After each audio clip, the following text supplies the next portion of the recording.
Assalamualaikum warahmatullahi wabarakatuh. Perkenalkan, nama saya Alfi Amalia Hidayati, peserta pelatihan dasar CPNS ATR BPN tahun 2021. Pada video kali ini, saya akan memaparkan tugas individu pertama pada agenda 3, yaitu menyusun tentang manajemen ASN, Work Up, Government, dan pelayanan publik. Yang pertama adalah manajemen ASN. Manajemen ASN adalah pengelolaan ASN untuk menghasilkan pegawai ASN yang profesional, memiliki latar nilai dasar, etika profesi, bebas dari intervensi politik, bersih dari praktik korupsi, kolusi, dan nepotisme.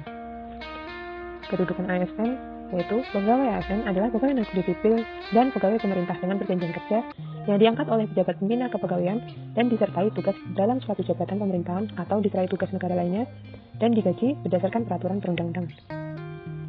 Pegawai ASN sendiri ada dua, yaitu PNS dan PPPK. PNS merupakan warga negara Indonesia yang memenuhi syarat tertentu diangkat sebagai pegawai ASN secara tetap oleh pejabat pembina kepegawaian untuk menduduki jabatan pemerintahan dan memiliki nomor induk pegawai secara nasional. Sedangkan PPPK adalah warga negara Indonesia yang memenuhi syarat tertentu yang diangkat berdasarkan perjanjian kerja untuk jangka waktu tertentu dalam rangka melaksanakan tugas pemerintahan sesuai dengan kebutuhan instansi pemerintah dengan ketentuan perundang-undangan. Peranan ASN. Pegawai ASN memiliki peranan sebagai perencana, pelaksana, dan pengawas penyelenggaraan tugas umum pemerintahan dan pembangunan nasional melalui pelaksanaan kebijakan dan pelayanan publik yang profesional, bebas dari intervensi politik, serta bersih dari praktik korupsi, kolusi, dan nepotisme. Untuk dapat menjalankan peran dengan baik, pegawai ASN memiliki fungsi sebagai berikut. Yang pertama adalah pelaksana kebijakan publik, yang kedua adalah pelayanan publik, dan yang ketiga adalah perekat dan pemersatu bangsa. ASN harus selalu mengutamakan dan mementingkan persatuan dan kesatuan bangsa. Kepentingan bangsa dan negara adalah di atas segala-galanya.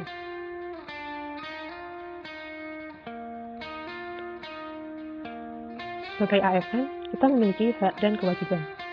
Hak adalah sesuatu yang patut atau layak diterima agar dapat melaksanakan tugas dan tanggung jawabnya dengan baik, meningkatkan produktivitas, menjamin kesejahteraan ASN, dan akuntabel.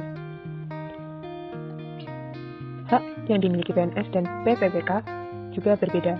Hak yang dimiliki PNS antara lain yang pertama adalah gaji, tunjangan dan fasilitas, kemudian cuti, jaminan pensiun dan jaminan hari tua, perlindungan, dan pengembangan kompetensi.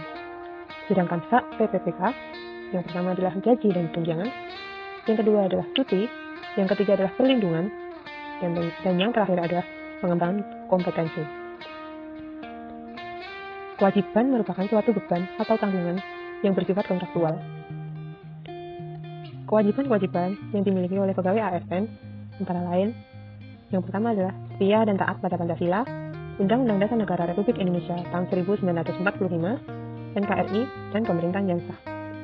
Menjaga persatuan dan kesatuan bangsa, melaksanakan kebijakan yang dirumuskan pejabat pemerintah berwenang, mentaati ketentuan peraturan perundang-undangan, melaksanakan tugas kedinasan dengan penuh pengabdian, kejujuran, kesadaran, dan tanggung jawab, menunjukkan integritas dan keteladanan dalam sikap, perilaku, ucapan, dan tindakan kepada setiap orang, baik di dalam maupun di luar kedinasan, menyimpan rahasia jabatan, dan yang terakhir, bersedia ditempatkan di seluruh wilayah Negara Kesatuan Republik Indonesia.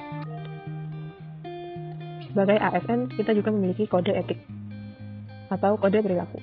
Kode etik ASN bertujuan untuk menjaga martabat dan kehormatan ASN. Kode etik ASN antara lain melaksanakan tugas dengan jujur, bertanggung jawab, dan berintegritas tinggi, melaksanakan tugasnya dengan cermat dan disiplin, melayani dengan sikap hormat, sopan, dan tanpa tekanan, melaksanakan tugasnya sesuai dengan ketentuan peraturan perundang-undangan, melaksanakan tugas sesuai dengan perintah, menjaga kerahasiaan yang mencakup kebijakan negara, menggunakan kekayaan dan barang milik negara secara bertanggung jawab, efektif, dan efisien, menjaga agar tidak terjadi konflik kepentingan dalam melaksanakan tugas, memberi informasi secara benar dan tidak menyesatkan kepada pihak lain yang membutuhkan informasi, tidak menyalahgunakan informasi inter negara, tugas, status, kekuasaan, dan jabatannya, memegang teguh nilai dasar ASN dan selalu menjaga reputasi integritas ASN, melaksanakan ketentuan peraturan perundang-undangan mengenai disiplin pegawai ASN. Sistem merit. Sistem merit adalah kebijakan dan manajemen ASN yang berdasarkan pada kualifikasi kompetensi dan kinerja secara adil dan wajar dengan tanpa membedakan latar belakang. Bagi organisasi, adanya sistem merit mendukung keberadaan prinsip akuntabilitas yang saat ini menjadi tuntutan dalam sektor publik. Manajemen yang baik bagi ASN adalah kunci untuk memulai perubahan ke arah yang lebih baik dan diharapkan mampu menciptakan suatu tata kelola pemerintahan yang baik pula. Melalui sistem merit, ASN akan mendapatkan reward dan punishment sebagai dampak dari produktivitas kerja. Kemudian adalah Whole of Government, atau sering disingkat dengan WOG, adalah sebuah pendekatan penyelenggaraan pemerintahan yang menyatukan upaya-upaya kolaboratif pemerintahan dari keseluruhan sektor dalam ruang lingkup koordinasi yang lebih luas guna mencapai tujuan pembangunan bersama. Praktek WOG.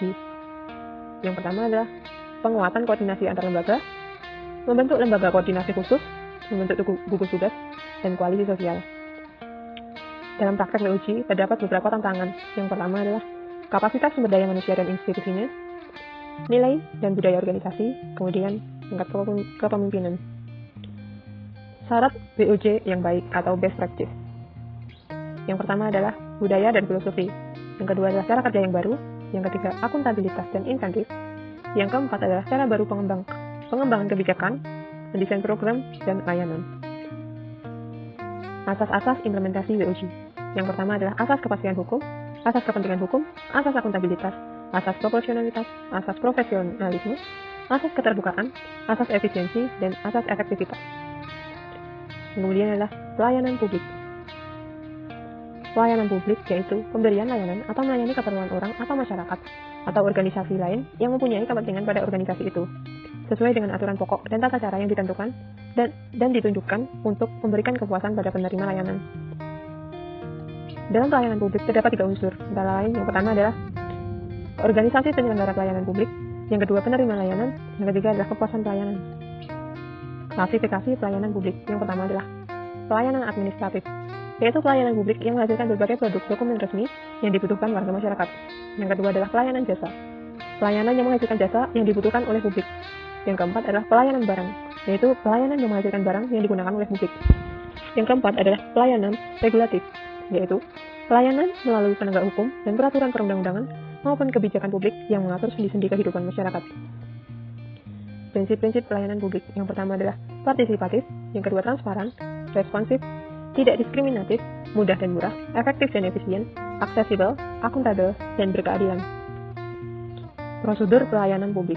Yang pertama adalah prosedur pelayanan, yang kedua waktu penyelesaian, yang ketiga biaya pelayanan, yang keempat produk pelayanan, yang kelima adalah sarana dan prasarana, yang keenam adalah kompetensi petugas. Prinsip-prinsip pelayanan prima. Yang pertama adalah responsif terhadap pelanggan, membangun visi misi pelayanan, menetapkan standar pelayanan dan ukuran kinerja pelayanan, pemberian pelatihan dan pengembangan pegawai terkait bagaimana memberikan pelayanan yang baik, kemudian memberi apresiasi kepada pegawai. Dalam pelayanan publik terdapat etika dan etiket. Etika berarti watak kesusilaan atau adat kebiasaan yang berkaitan erat dengan perkataan moral atau kebiasaan seorang dengan melakukan perbuatan yang baik dan menghindari hal-hal yang buruk. Etiket berarti aturan sopan santun dan tata cara pergaulan yang baik antar sesama manusia. Berikut merupakan perbedaan etika dan etiket. Pada etika, tidak terbatas pada cara yang dilakukan suatu perbuatan. Kalau etiket menyangkut suatu perbuatan yang harus dilakukan manusia. Yang kedua, selalu berlaku meskipun tidak ada saksi mata. Kalau etiket hanya berlaku pada pergaulan.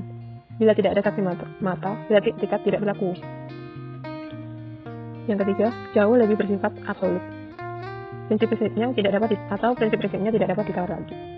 Jika etiket lebih bersifat relatif, artinya yang dianggap tidak sopan dalam suatu kebudayaan bisa saja dianggap sopan dalam kebudayaan lain. Kemudian, etika menyangkut manusia dari segi dalam, sedangkan etiket hanya memandang manusia dari segi lahiriah saja. Demikian video tentang manajemen ASN, Whole of Government, dan pelayanan publik. Terima kasih. Wassalamualaikum warahmatullahi wabarakatuh.